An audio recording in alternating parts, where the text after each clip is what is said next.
7 signs you have anxious attachment style. Have you ever sent a text and then spent the next hour checking your phone every few minutes? Do you constantly worry that people will leave you even when they haven't given you a reason to? If so, you may have what's known as an anxious attachment style. And today, we're going to explore what it is, where it comes from, and how it affects your relationships. What is anxious attachment? Attachment styles are patterns of behavior that develop in childhood and influence how we connect with others throughout our lives. People with an anxious attachment style often crave closeness and connection but struggle with a deep fear of rejection, abandonment, or not being enough. The result is a constant emotional tug-of-war between wanting love and fearing its loss. What are the few causes of anxious attachment? Anxious attachment often develops during childhood, when a parent's attention and affection are inconsistent. Sometimes the child receives comfort and support, while other times their emotional needs go unmet. Because the child never knows what to expect, they learn to stay hyper-aware of relationships and become highly sensitive to signs of rejection. Over time, this survival strategy becomes part of how they connect with others. Signs of anxious attachment. People with anxious attachment often 1.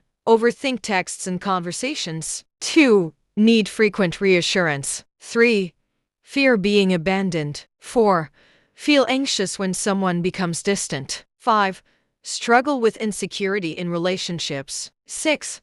Prioritize others' needs over their own. 7. Constantly seek validation. Even small changes in someone's behavior can trigger intense worry and emotional distress. How can anxious attachment affect relationships? Anxious attachment can create challenges in relationships. Someone may become overly dependent on their partner for emotional security. They may interpret neutral situations as signs of rejection or become upset when communication isn't immediate. Ironically, the fear of losing someone can sometimes create tension that pushes people away, reinforcing the very fear they are trying to avoid. Can it be changed? The good news is that attachment styles are not permanent. Through self-awareness, healthy relationships, therapy, and emotional growth, people can develop a more secure attachment style. Learning to regulate emotions, build self-confidence, and communicate needs effectively can make a huge difference. Healing takes time, but change is absolutely possible. In conclusion, anxious attachment isn't a flaw or a weakness. It's a pattern that often develops as a response to early experiences